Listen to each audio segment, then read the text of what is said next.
breaking news. The King and Queen have touched down to a very warm Aussie welcome in Sydney. We have reporters in key locations this morning. Let's go first to Lucy McLeod, who joins us from Kirribilli. Lucy, the royal couple has spent the night there, recovering from a very long flight.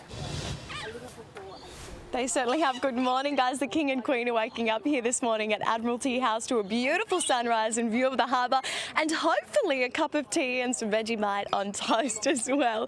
But they touched down late last night to some pretty wild weather. They were greeted by the Australian Prime Minister Anthony Albanese, as well as the Governor-General and the New South Wales Premier. Queen Camilla then gifted a beautiful bouquet from a 12-year-old boy named Kai, a survivor of a rare and pretty serious blood disease.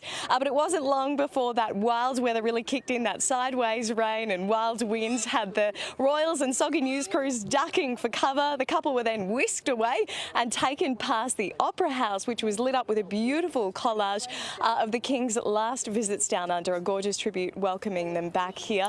They were then brought here to Admiralty House, and this is where they will spend their time here in Sydney. And we've already seen some locals and very eager royal fans up and early, keen to catch a glimpse as we wait for them to step out this morning, guys.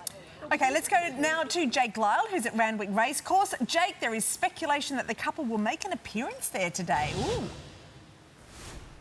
Yeah, good morning to you guys. That's right. That is the $5 million question. Will they or won't they? We know the King loves his races. We know he received his invitation about 2 years ago, and we know there are no other official royal engagements on the diary today. So technically, they are available to come down here to Royal Randwick. But it all depends on how he pulls up this morning. I'm told if the King wakes up feeling OK, there'll be some final security checks down here at the track, and then we could be on for that royal visit. In terms of what that would look like, well, there is the $5 million King Charles Stakes, so there is a hope that possibly His Majesty could come down and present that trophy at the end of the race. But again, it all comes down to how he wakes up this morning. They also have that five-day pack schedule ahead of them. They'll be in Canberra on Monday afternoon and back here in Sydney on Tuesday afternoon at the Opera House, which will probably be our best chance to get a glimpse of the royal couple, of course, unless they do make an appearance here at the Everest today. Now, just in case anyone at home is planning on coming to the race today